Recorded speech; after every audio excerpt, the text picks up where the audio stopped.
కనీవిని ఎరుగని అకృత్యాలకు పాల్పడ్డ Jeffrey Edward ఎప్స్టీన్కు సంబంధించి అన్ని ఫైళ్లను విడుదల చేశామని అమెరికా అటార్నీ జనరల్ పామ్ బాండీ వెల్లడించిన 2 రోజుల్లోనే తాను నిర్దోషి అన్న విషయం రుజువైందని, ఆ నేరస్తుడితో తనకు ఎలాంటి సంబంధాలు లేవని అధ్యక్షుడు డొనాల్డ్ ట్రంప్ ప్రకటించారు.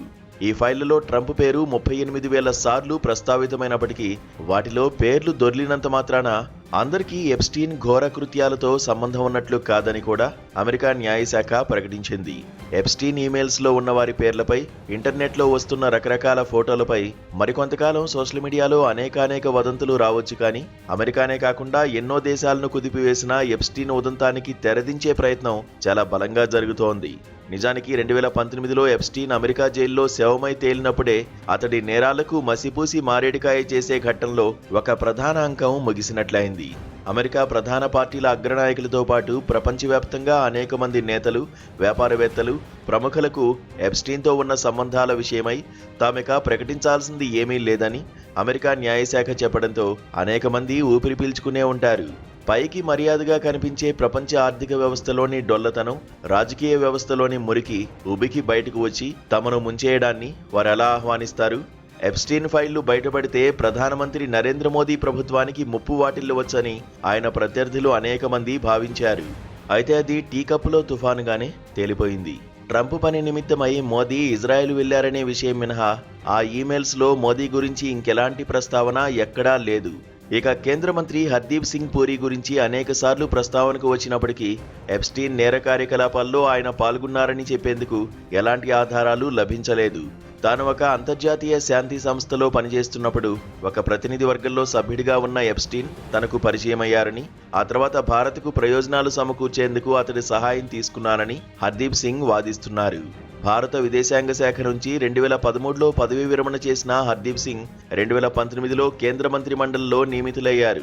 మాజీ దౌత్యవేత్తకు ప్రధాని మోదీ అనేక కీలక బాధ్యతలు అప్పజెప్పారంటే అంతర్జాతీయ స్థాయిలో ఆయనకు దేశానికి ఉపకరించే పనులు హర్దీప్ సింగ్ చేసిపెట్టే ఉంటారు అనడంలో అతిశయోక్తి లేదు.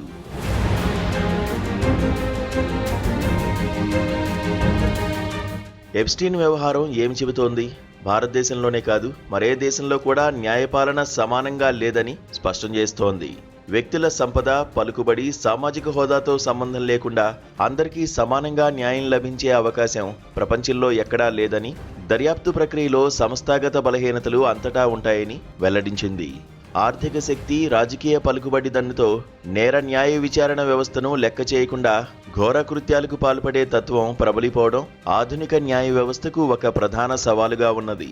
మైనర్ బాలికల అక్రమ రవాణాకు ఎప్స్టీన్ పాల్పడ్డాడన్న ఆరోపణలు 2005లోనే వచ్చినప్పటికీ అమెరికా న్యాయ వ్యవస్థ పట్టించుకోలేదు. 2008లో అరెస్ట్ అయినప్పుడు తనపై అభియోగాన్ని ఎప్స్టీన్ అంగీకరించాడు. తద్వారా తనపై న్యాయ విచారణ తీవ్రత తగ్గించుకునే అతడి ప్రయత్నాలకు న్యాయ వ్యవస్థ తలవొగ్గింది. కొన్ని నెలలు కస్టడీలో ఉన్నప్పటికీ ఆ సమయంలో తన పలుకుబడితో చట్టవిరుద్ధ కార్యకలాపాలు యథావిధిగా జరిపినా చూసి చూడనట్లు ఊరుకుంది. బాధితుల ఆక్రందనలు, కొత్త ఆరోపణలు వెల్లువెత్తడంతో 11 ఏళ్ల తర్వాత 2019లో అతడిపై కేసు మళ్లీ తెరిచి చివరకు అరెస్ట్ చేశారు. అరెస్ట్ అయిన కొద్ది రోజులకే జైల్లో ఎప్స్టీన్ అనుమానాస్పద స్థితిలో మరణించాడు. అది ఆత్మహత్యగా నిర్ధారించారు. మీడియా వార్తలు, ప్రజల డిమాండ్ల వల్ల ఎప్స్టీన్ ఫైళ్లను విడుదల చేశారు. ఎందరో హేమాహేమీల పేర్లు బయటకొచ్చి సంచలనం సృష్టించాయి.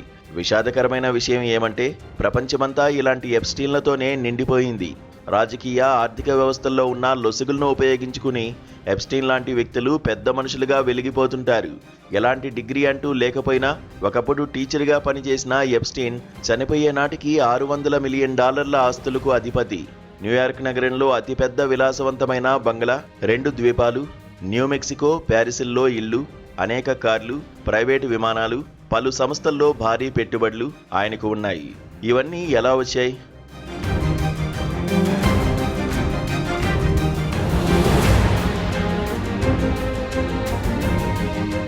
అమెరికా అధ్యక్షులు ట్రంప్, బైడెన్, క్లింటన్, కుబేరులు Elon Musk, Melania Trump, Bill గేట్స్తో పాటు అనేక మంది దేశాధినేతలు, వ్యాపార ప్రముఖులు, ఉన్నతాధికారులతో సంబంధాలు నెలకొల్పుకుని పబ్బం గడుపుకున్న వ్యక్తి ఎప్స్టీన్.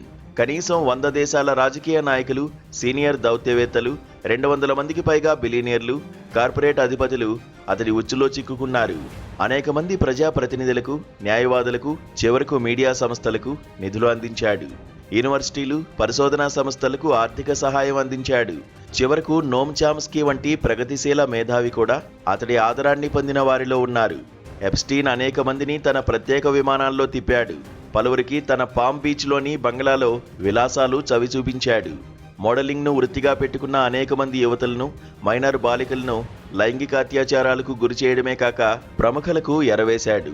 యూరోప్లో అనేక దేశాల్లో నాయకులకు నిధులు అందించి అక్కడి రాజకీయాలను తారుమారు చేశాడు. అతడితో సంబంధాల గురించి వెల్లడి కాగానే 10 దేశాల్లో పెద్ద తలకాయలు రాజీనామాలు చేశాయి. అనేక దేశాల్లో దౌత్యవేత్తలు, మంత్రులు తప్పుకున్నారు. కొందరు పశ్చాత్తాపం ప్రకటించారు. అయితే అత్యధికులు స్తబ్దుగా ఉండిపోయారు. ఏమైతేనేం, డాక్యుమెంట్లు పుకార్లకు దారితీస్తాయి కానీ వాటి ద్వారా కేసులను నిర్మించలేమని అమెరికా న్యాయ నిపుణుడు ఒకరు అన్నారు. ఈ మొత్తం ప్రహసనం రాజకీయ నాయకులు, నేర చరితలు, బడా వ్యాపారవేత్తల మధ్య అంతర్గత సంబంధాలను వెలికితీసింది. రాజకీయ ఆర్థిక వ్యవస్థల చలన సూత్రాలను దళారులు, బ్రోకర్లు నిర్ణయిస్తారని తేల్చింది. మన దగ్గర దళారులు లేరా? ఢిల్లీ వీధుల్లో తిరిగే దళారుల గురించి ప్రధానమంత్రి కార్యాలయం నుంచి ఇతర కేంద్ర మంత్రిత్వ శాఖల్లోనూ, పార్టీ కార్యాలయాల్లోనూ వారు నిర్వహించే పాత్ర గురించి, వాటిలో కనిపించే స్త్రీ పాత్ర గురించి దివంగత ప్రధానమంత్రి పాములపర్తి వెంకట నరసింహారావు తన లోపలి మనిషి నవల్లో లీలామాత్రంగా ప్రస్తావించారు. రక్షణ కొనుగోళ్లలో మధ్య దళారుల పలుకుబడి గురించి వాజ్పేయి హయాంలో సివిసి రూపొందించిన నివేదికను బయటకు పొక్కనివ్వలేదు.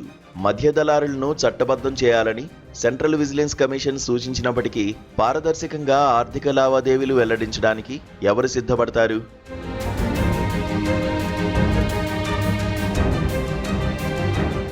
గ్లోబల్ పెట్టుబడిదారీ విధానం పూర్తిగా సంపద, సామాజిక, రాజకీయ నెట్వర్క్ల ద్వారానే నడుస్తోంది.